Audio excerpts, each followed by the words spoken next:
Life, culture and current events from a biblical perspective. 2020 with Neil Johnson on Vision. Let's turn our attention to the ways that Christians are being treated in forceful changes to law around gender and sexuality.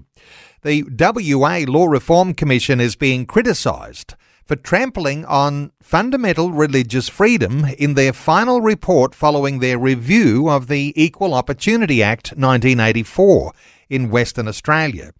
The Universal Declaration of Human Rights recognises the equal and inalienable rights of all, yet the Commission claims support for their recommendations on the basis of a shift in community expectations.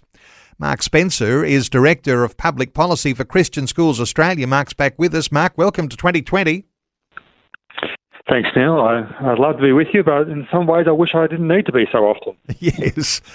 Hey, Mark, you're saying the Law Reform Commission in WA is trampling on religious freedom. Unfortunately, it is, and this is really disappointing from a law reform commission. I mean, they are bodies that are, established to provide advice to government. They're meant to be providing expert advice based on the law, legal principles, and our obligations under international human rights law. And in this case, they seem to be more concerned about the cultural zeitgeist and the shift in community expectations, as you said, rather than what international law actually says. So you're thinking here that they're picking and choosing the rights that they want to protect and leaving others aside. That seems to be what they're doing. They certainly, in their final report, didn't really engage with many of the concerns of faith groups. They're far more interested in quoting and following the approaches recommended by activist legal groups and activists in the LGBTI space, rather than looking at some very moderate, very sensible suggestions from ourselves and other faith groups. I imagine what ought to be concerning for listeners today is what other rights might be removed in the future if they continue to adopt that sort of approach. Absolutely. I mean, these are meant to be fundamental and inalienable rights. They're meant to be rights that are enduring, rights that they're not absolute rights by any means under international law, but they are non-derogable rights that can only be taken away under very limited circumstances, rights that all people have, rights which actually grew out of a fundamentally Judeo-Christian view of human dignity and the worth of every individual person. And that's what's been challenged here. When there's a lack of black and white, this is what the law says or what our rights might be under these international obligations, shifting community expectations, that could spell disaster for not only Christian groups but a whole lot of vulnerable groups in the future. Absolutely, and we'll always be accused of mounting some slippery slope argument, but we've seen over the course of history there are lots of slippery slopes that have been throughout the course of history. If we're building our house on sand, there's problems. Scripture tells us that. You need to build your house on solid foundation, and we need to make sure our human rights are on those solid foundations that don't change, that aren't really at the whim of public opinion. That's a very poor way of protecting minority groups. And that's been clearly established through the course of history. Mark, there's a lot of legal jargon in some of the ways that these international obligations are framed. How do you frame the sorts of things that the expert panel on religious freedom has recommended in their report? Yeah, so quite simply, back in 2018, in its report, the expert panel on religious freedom, the panel that Philip Ruddock chaired, was made up of a panel of true experts in law and international law, some of whom I know have been on your program previously.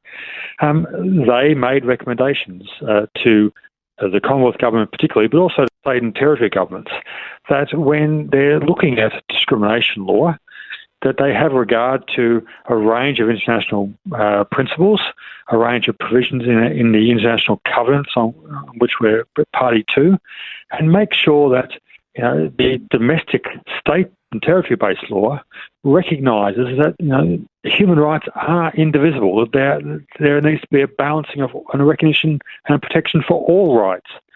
That discrimination rights, equality rights, aren't elevated as some super right above all others. Equality, anti-discrimination is one of a basket of rights. We don't get to pick and choose which ones we actually want to protect, and we'll ignore others. Your opinion here, Mark, is Australia, and I guess in the case that we're talking about today, more specifically WA, are we falling well short of our international obligations? If the WA government acts on these proposals, it certainly will be. And that's where our hope is. That the WA Labor in their policy platform talk about having their respect for religious freedom, respect for those international obligations. And we're hoping that the WA government, the Premier Mark McGowan and the Attorney General will actually not simply rubber stamp these Law Reform Commission proposals, but look at what the obligations are, look at what the people of faith in WA need, what the hundreds of thousands of people who are coming to our schools across the country need. They need to be able to pick schools that share their beliefs, educate their children in accordance with their values. Fundamental rights and principles we need to be protected. We might be asking who the governments are listening to. You mentioned a group of activist legal academics that have the ear of the government. That is concerning, isn't it? Yes, when you've got a small, I think there's about 20 named people on their website, and a very small group of self-professed experts on anti-discrimination law, who are academics who look at this and come from a very particular point of view, particular perspective. Now that's certainly one perspective in academia, but there are other perspectives out there as well, and they're simply being ignored and not being given due consideration. So what does the report say about the concerns of faith groups? Because it appears that one side's being listened to and the other side's being ignored. Christians not being listened to. That certainly seems to be the case. And in the discussion paper, they recognised a range of positions, including a range of proposals that we put. But in the final report of nearly 300 pages, they simply don't engage in any substantive way with those positions, with the arguments we put. They summarise some of the material that was put before them and then come to conclusions. There's no understanding, or there's no way of knowing the logic that seemed to have gotten them to their conclusions. They just drop these conclusions in there. Now, we put some detailed drafting to them. We put some very sensible and well-considered proposals. But what they've come up with is a set of recommendations which very much mirrors the approach being taken in Victoria, the approach that the House of Representatives back in February found so egregious that they voted 91-6 by adopting the Religious Discrimination Bill to overturn those proposals. So we're talking about very controversial proposals in Victoria that everyone knows are well towards the extreme of the law in this area, that the Law Reform Commission is proposing that the WA government just simply adopt. So what happens in extreme policy development in Victoria flows through to Western Australia. Then we've seen these sorts of things before flow then through to Queensland and other states and territories. So it's like a domino effect that happens when you've got some extreme laws that come out of Victoria. And that's certainly the case, and we are currently waiting, as you and your listeners would know, for the report from the Queensland Human Rights Commission's review of the Discrimination Act up there.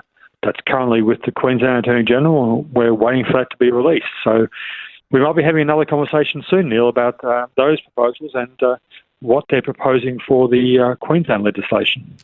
Mark, in the meantime, for those parents listening to our conversation today being concerned about what's happening with Christian schooling and what governments might well be trampling or being very heavy-handed about so far as the way the policies outwork, there's a continued growth in Christian schools. That's a good story, isn't it?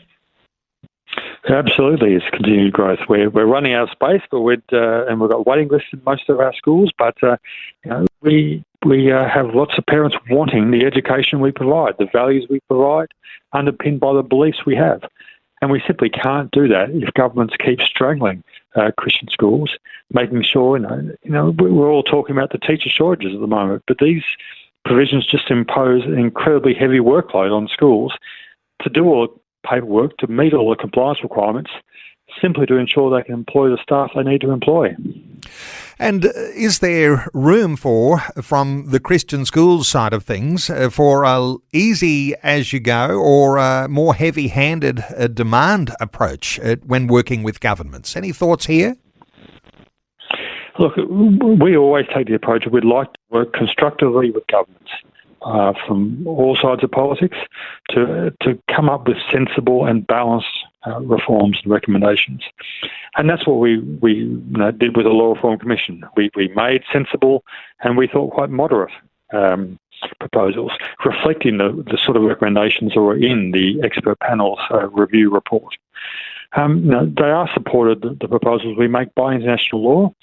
They're reflecting that the rights of parents to have those choices around education, and they're simply reflecting what is common sense and a fair go all round, the classic Australian fair go.